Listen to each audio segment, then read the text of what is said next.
Ante.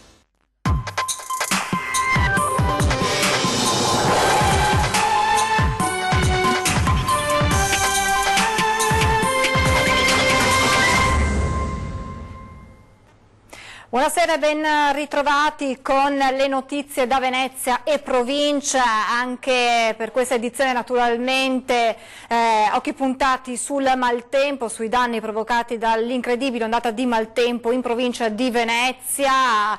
Un maltempo che abbiamo seguito, che stiamo seguendo ormai da quasi una settimana con le nostre edizioni speciali. Anche oggi da questa mattina una lunga diretta per documentarvi in tempo reale quello che sta accadendo nella nostra regione, in particolar modo sulle montagne bellunesi duramente colpite dalla devastazione. La Regione Veneto, ve lo ricordiamo, ha istituito un conto corrente. Tutte le coordinate le potete vedere adesso in sovrimpressione, le vedrete per tutta la durata del telegiornale e anche nella striscia che correrà in sovrimpressione durante il telegiornale. Quindi carta e penna, segnatevi le coordinate bancarie, ognuno di voi può donare quello che può, quello che si sente, soldi che saranno naturalmente poi destinati alle popolazioni in ginocchio per il maltempo di questi giorni. In primo piano però c'è la cronaca, un grave fatto di cronaca che si è registrato questa mattina a Caorle con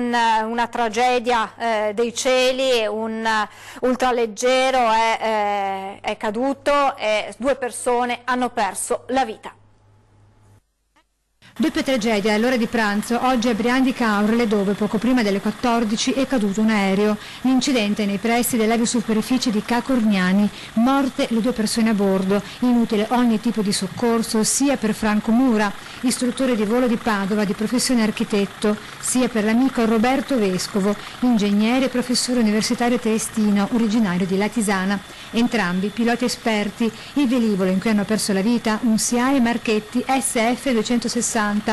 Subito sul posto con i sanitari del SUEM, i vigili del fuoco accorsi anche in elicottero e i carabinieri.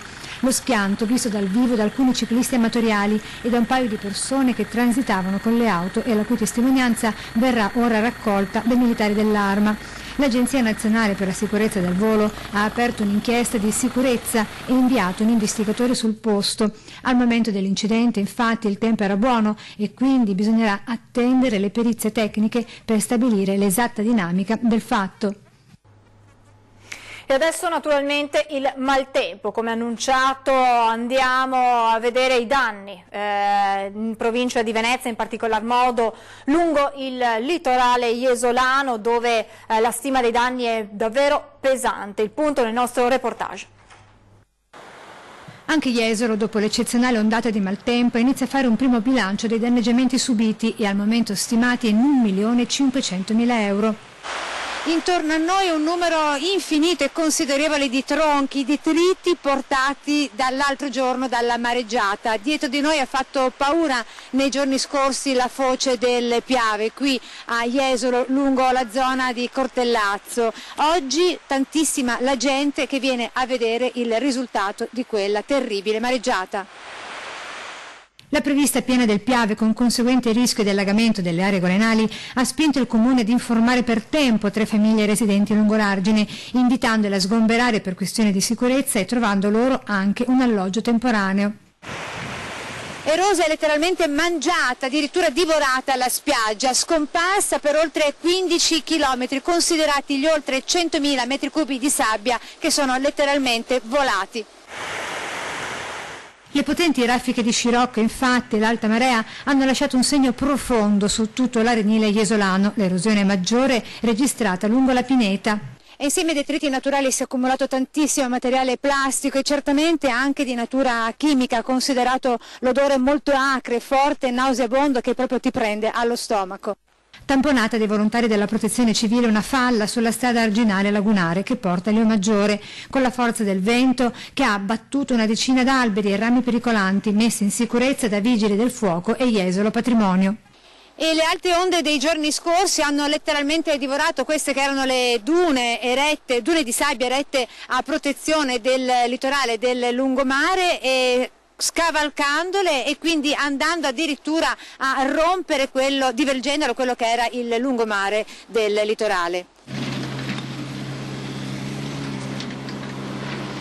stiamo raggruppando tutte le betonelle, tutta la cosa sparsa per tutta la spiaggia.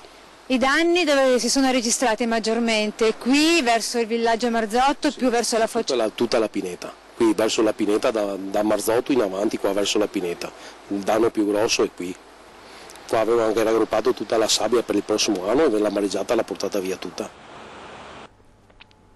Adesso invece la voce di coloro che si sono trovati di fronte a questa spiaggia mangiata dal mare.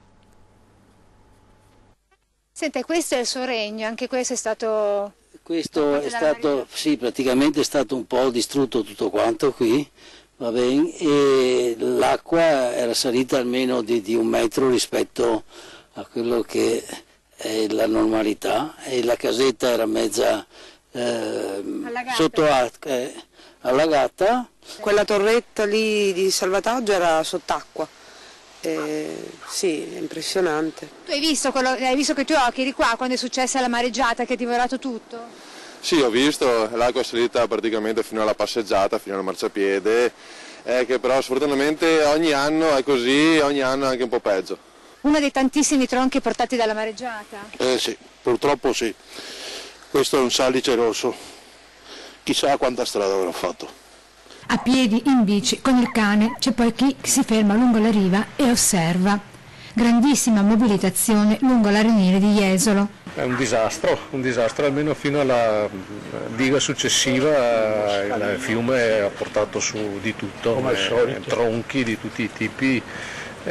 Insomma, sarà dura ripristinare, soprattutto dopo il lavoro che hanno fatto l'anno scorso per portare la sabbia dal mare. Tutto da rifare. La gente è in passeggiata perlustrativa tra la foce del Piave fino alla spiaggia di Green Beach per verificare con i propri occhi cosa ha comportato la furia del mare e del vento. È un peccato vedere questo disastro, però ho visto già che c'è gente che si mette in moto per lavorare, per ripristinare per quanto possibile l'arenile. Mi viene da pensare a tutta la gente che si sta dando ancora da fare, e ancora per giorni immagino, per le proprie abitazioni intendo dire.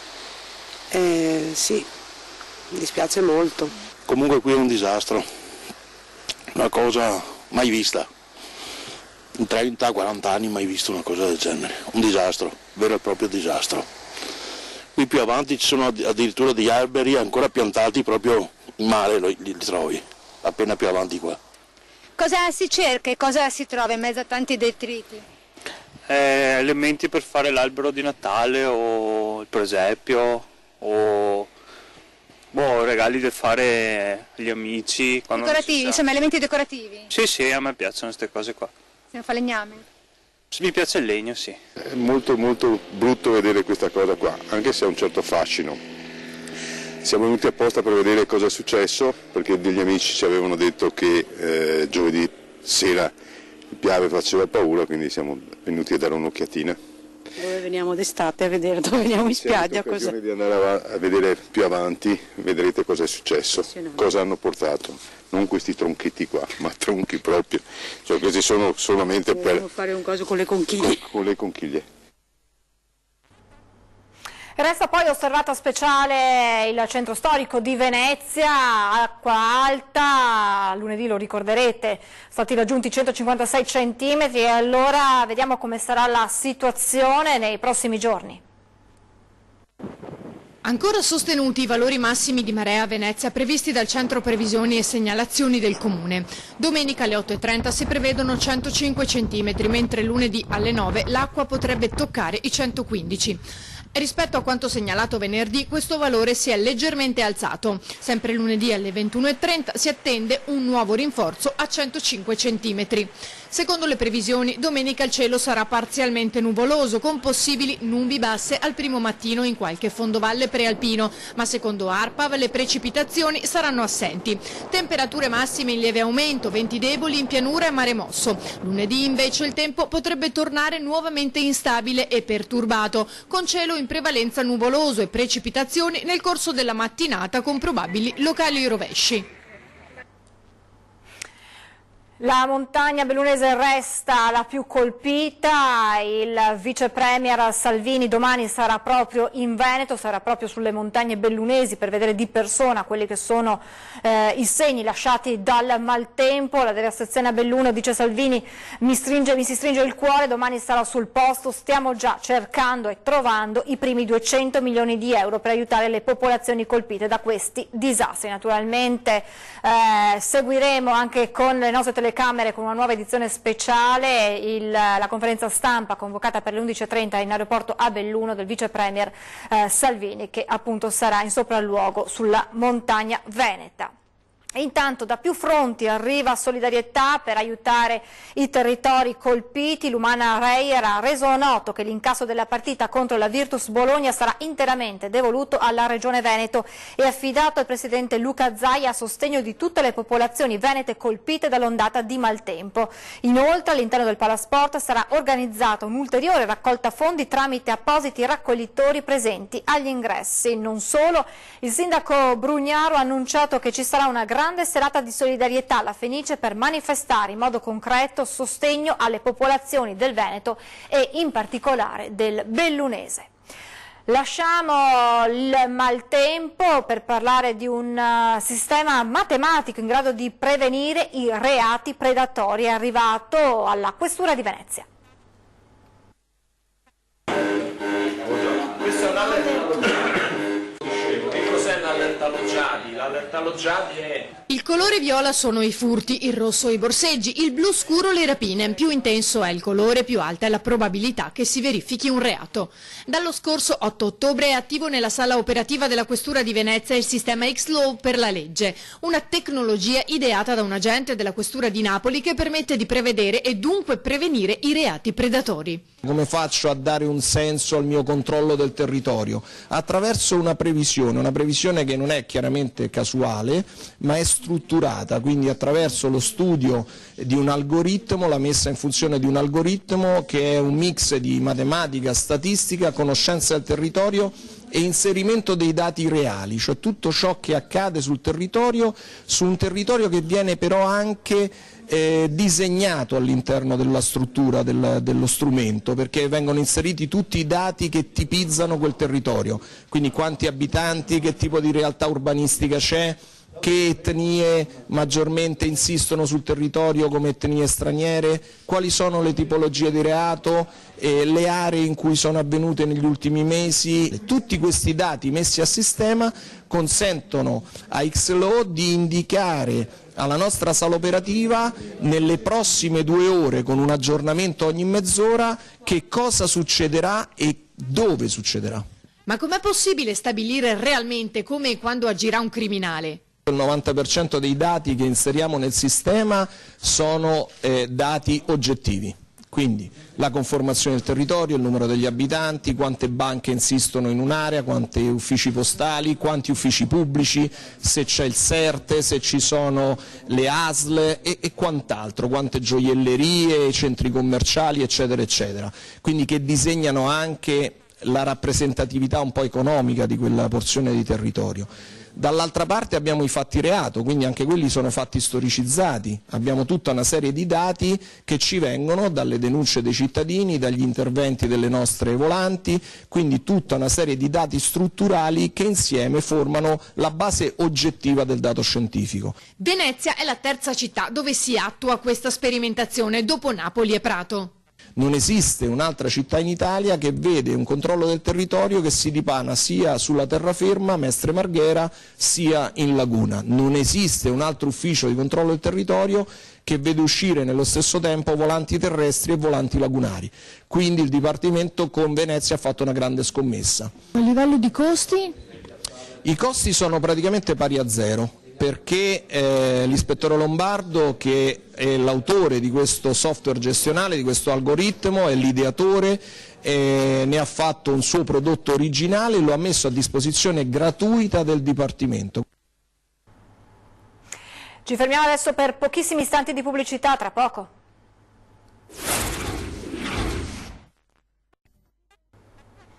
Di nuovo in diretta con le notizie dalla provincia di Venezia. Domenica di solidarietà nel quartiere Pertini di Mestre in onore del bimbo che ha perso la vita annegato nel canale Scolmatore.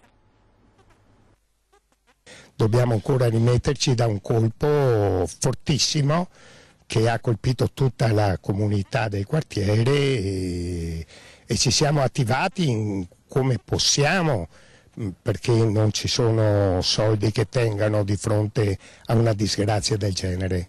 Quartiere Pertini non dimentica la notte in cui un bimbo di 4 anni ha perso la vita annegando nel canale Scolmatore, e per domenica il Comitato Cittadino insieme all'Auser ha organizzato una giornata di solidarietà a partire dalle 15, le cui offerte andranno alla mamma del bimbo. Abbiamo deciso di fare una castagnata per tutti quanti, aperta a tutta la cittadinanza, e questa castagnata che noi offriremo a tutti i cittadini abbiamo chiesto la collaborazione che da parte del Comune si ci mandava la possibilità di avere i caffè concerto, chi poteva fare l'intrattenimento. In base a questo intrattenimento che noi faremo speriamo appunto di raccogliere questi fondi che devolveremo appunto per quella disgrazia che è successa.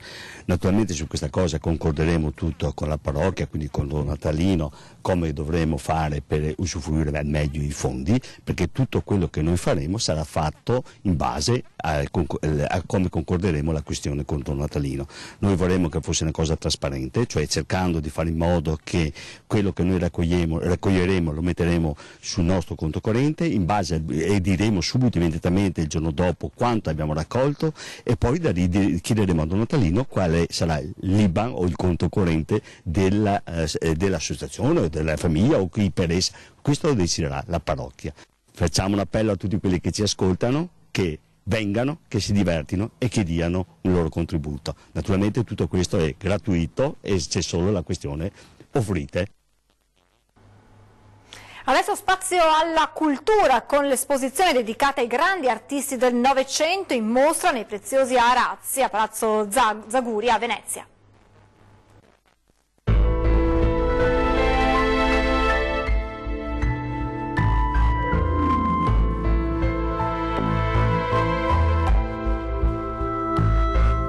È il capolavoro di Vassili Kandinsky, precursore e fondatore della pittura astratta. Certamente l'artista franco-russo mai avrebbe immaginato che un italiano innamorato dell'arte contemporanea del suo quadro ne avrebbe fatto un arazzo talmente bello da sembrare un dipinto. Giallo, rosso e blu, un'opera monumentale, sfumature di colori meravigliose tradotte dalle mani delle arazziere. La signora Franca e sua sorella hanno tessuto questo arazzo in una maniera mirabile, e in questa sala un altro capolavoro di Kandinsky e un altro capolavoro di Matisse.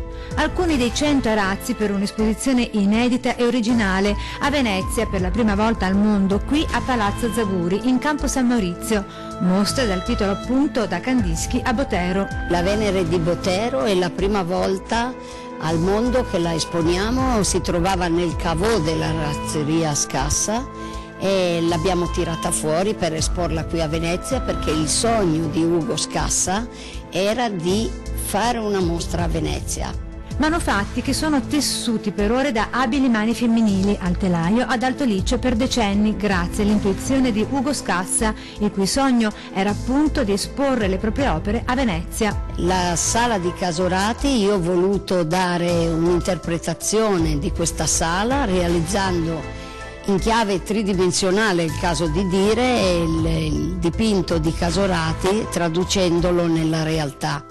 I visitatori guidati in un percorso al di là dello spazio e del tempo, gioia per gli occhi e per l'anima, per incontrare il meglio dell'arte del Novecento, passando per De Chirico, Paul Clichy, Miró, Andy Warhol e Mastroianni, solo per citarne alcuni. Umberto Mastroianni aveva lavorato molte volte con la razzeria Scassa, possedeva un arazzo meraviglioso che interessava molto a Marcello Mastroianni. Sì, gli fece l'offerta, una cifra astronomica a suo fratello, e gli disse dammi l'arazzo, e invece Mastroianni, lo scultore, non lo concesse mai.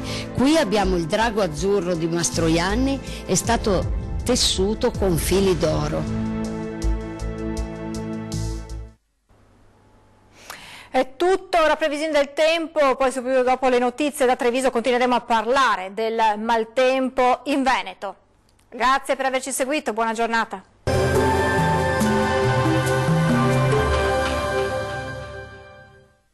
Ben ritrovati al meteo. Migliora il tempo sulle nostre regioni domenica in compagnia del sole, ma vediamo il dettaglio.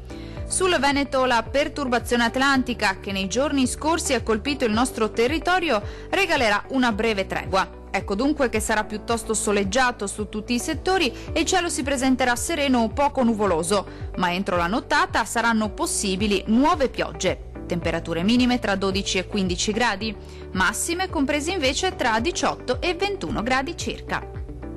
Vediamo ora che tempo farà sul Friuli Venezia Giulia. Migliora il tempo anche sulla nostra regione, sarà infatti una giornata caratterizzata da una maggiore stabilità, con tanto sole ovunque, solo con qualche addensamento innocuo lungo le aree costiere, ma senza altre conseguenze. Temperature minime tra 13 e 14 gradi. Le massime invece oscilleranno tra i 19 e i 22 gradi.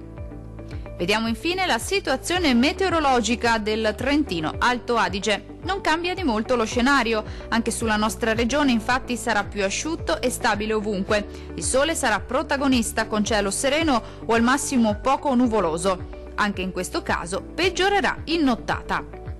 Temperature minime tra 13 e 15 gradi. Massime oscillanti invece tra 20 e 21 gradi. Dal meteo di Antenna 3 per ora è tutto. Arrivederci al prossimo aggiornamento.